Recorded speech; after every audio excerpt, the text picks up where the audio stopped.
Mon Seigneur et mon Dieu, je crois fermement que tu es ici, que tu me vois et que tu m'entends. Je t'adore avec profonde révérence.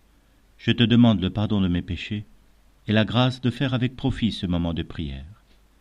Ma Mère Immaculée, Saint Joseph, mon Père et Seigneur, mon ange gardien, intercédez pour moi. Aujourd'hui, nous n'allons pas évoquer forcément l'évangile du jour, mais l'évangile tout court, avec la figure de ce saint immense qu'il a vécu, qui a fait résonner les notes musicales de l'évangile à son époque. Je parle de Saint Jean Bosco, un Italien qui habitait à côté de la ville de Turin. Il est né en 1815, il mourra en 1888. Il a vécu le 19e siècle. En Europe, c'est l'époque de l'industrialisation. On découvre la machine à vapeur et on sort du travail et du servage. C'est d'ailleurs à ce moment-là aussi que quasiment tous les pays ont cessé d'utiliser l'esclavage, qui était la force d'appoint, voyez-vous, pour les entreprises, pour l'économie mondiale. Et si l'esclavage cesse, c'est parce que la machine à vapeur prend la place. Et puis après la machine à vapeur, ce sera l'électricité, et jusqu'à nos jours, vous savez comment ça marche. Le charbon, le pétrole, et ainsi de suite. En délivrant l'homme de tâches subalternes, eh bien, l'énergie a créé des transformations sociales importantes. Alors que dans les champs, on avait moins besoin de personnes, les villes ont commencé à grandir. Et beaucoup de jeunes enfants, beaucoup de jeunes à partir de 10, 12 ans, se retrouvaient dans les villes à chercher une pitance, de quoi manger, en se louant, eh bien, pour être forgeron, pour être livreur, pour être aussi, à cause de leur petite taille, ceux qui nettoyaient les cheminées. Ils rentraient parmi les conduits de cheminées et pouvaient nettoyer ainsi. Mais ces jeunes, le soir venu, loin de leur famille, eh bien, viraient rapidement vers la délinquance. Et c'est ce que découvrit Saint Jean Bosco. Alors que lui était un homme de la campagne d'abord, il avait été très heureux. Un garçon talentueux, avec une force hors du commun. Il était capable de faire des acrobaties dignes du cirque, mais avec une intelligence et une mémoire aussi exceptionnelles. Et il profitait des spectacles qu'il organisait le dimanche pour ses copains, pour leur répéter le sermon que le curé avait prononcé dans son église. Et ainsi il témoignait de son intelligence et de sa vivacité d'esprit. Un jour, il eut l'occasion, parce qu'un prêtre passait par là, et qui vit ses talents, et qui lui proposa de s'orienter vers la prêtrise. Il eut cette occasion d'y répondre, de répondre à cet appel. Et le voilà, dans la ville de Turin, en train de se former pour être prêtre. Là, il rencontra un homme très saint, Don Cafasso, un saint prêtre qui aidait les jeunes prêtres à trouver leur vocation. Qu'allait-il faire de la grâce que Dieu lui avait donnée? Et comme Don Cafasso s'occupait beaucoup des prisonniers, au début, Saint Jean Bosco crut que c'était auprès des prisonniers qu'il devait consacrer sa vie. Mais il vit que c'était peut-être trop tard en prison, qu'il valait mieux prévenir que réprimer. Et il essaya de rassembler les jeunes, le soir venu, ou les dimanches en particulier, pour leur donner des occupations saines, afin qu'ils ne soient pas confrontés à la délinquance, à l'oisiveté, à la paresse, à la bagarre et à tout ce qui va avec. Et voilà qu'il rassemblait ces petits jeunes venus de toute la ville dans un endroit puis dans un autre, afin de leur donner une catéchèse, un enseignement, et aussi des occupations saines. Saint Jean Bosco était guidé par son grand amour de son prochain, que Dieu avait mis dans son cœur. Les bons éducateurs de jeunes, disait-il, sont ceux qui les aiment.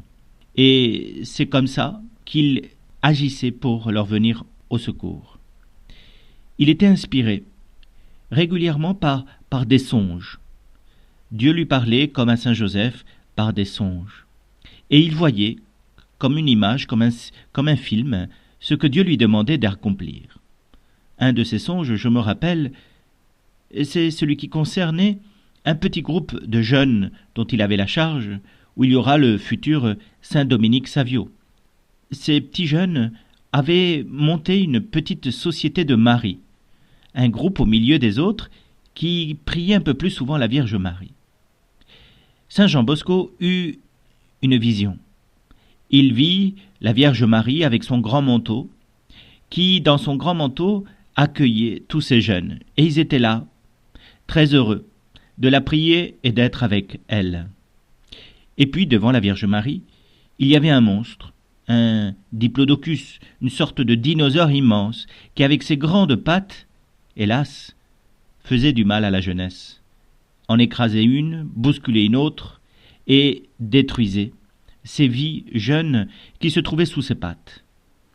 Sur la demande des jeunes qui étaient dans le manteau de la Vierge Marie leur permit de sortir de la protection de son manteau pour aller au milieu des pattes de ce diplodocus, de ce monstre qui ressemblait à une sorte d'éléphant, et d'en tirer les autres jeunes.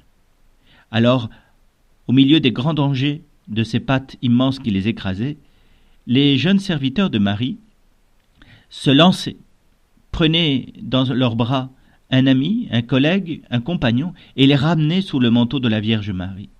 Et là, ils étaient à l'abri et ne pouvaient plus être attaqués par la bête.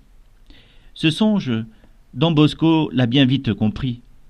C'est Marie qui enlève des pattes du diable. Eh bien, c'est jeune, lorsqu'il l'a pris. Et c'est dans cette société de Marie que Saint Jean Bosco encouragea les plus pieux de ses enfants à se retrouver, à prier Marie pour pouvoir combattre le mal sans en être touché soi-même. Et c'est un grand enseignement que nous pouvons retirer pour nous-mêmes. Prier Marie pour être protégé des effets du mal, pour être à l'abri de son grand manteau. Et c'est une belle image de la maternité que Marie notre mère a à notre égard. Saint Jean Bosco était à belle école parce que sa maman Marguerite avait accepté de l'aider au service de ses petits. Et alors qu'ils étaient tous pauvres, Marguerite, la maman de Don Bosco, devenait la vraie mère de tous ces petits. Elle faisait leur couture, elle faisait leur goûter, elle faisait leur repas, et petit à petit, autour du Valdocco, qui est le lieu où ils s'étaient rassemblés, eh bien, se créa une vraie famille, la famille qui deviendra la famille salésienne, où Maman Margherita, eh bien, s'occupait de tous ces petits, tandis que Don Bosco s'occupait de leur éducation avec l'aide progressive de bien des compagnons. Il leur disait, il tenait d'ailleurs à ce que ses compagnons qui l'aidaient à éduquer ses petits, parce que petit à petit il va développer des ateliers de forge, des ateliers d'imprimerie, des ateliers pour aider ces petits dans leur formation et leur donner une formation pour aller dans la vie. D'ailleurs, Don Bosco, quand il était jeune, avait vécu tous ces petits emplois pour payer ses études, et il parlait donc en connaissance de cause.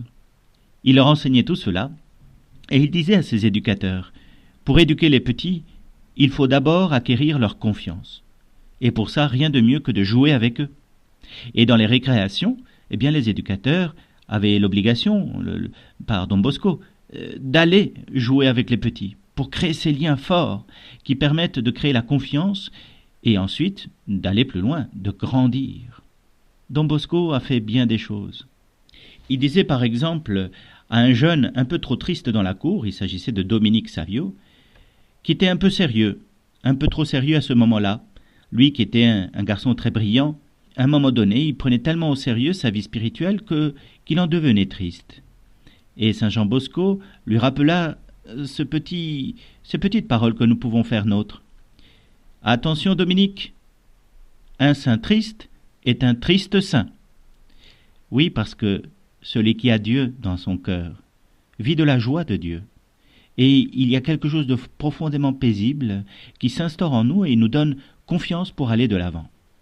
Prions Saint Jean Bosco pour que de nombreux éducateurs prennent à corps et à cœur de se dévouer pour que les plus petits et les plus pauvres de notre société puissent trouver un chemin de croissance et que, ayant acquis ce chemin, ils puissent remercier Dieu du magnifique don de la vie qu'il nous a fait.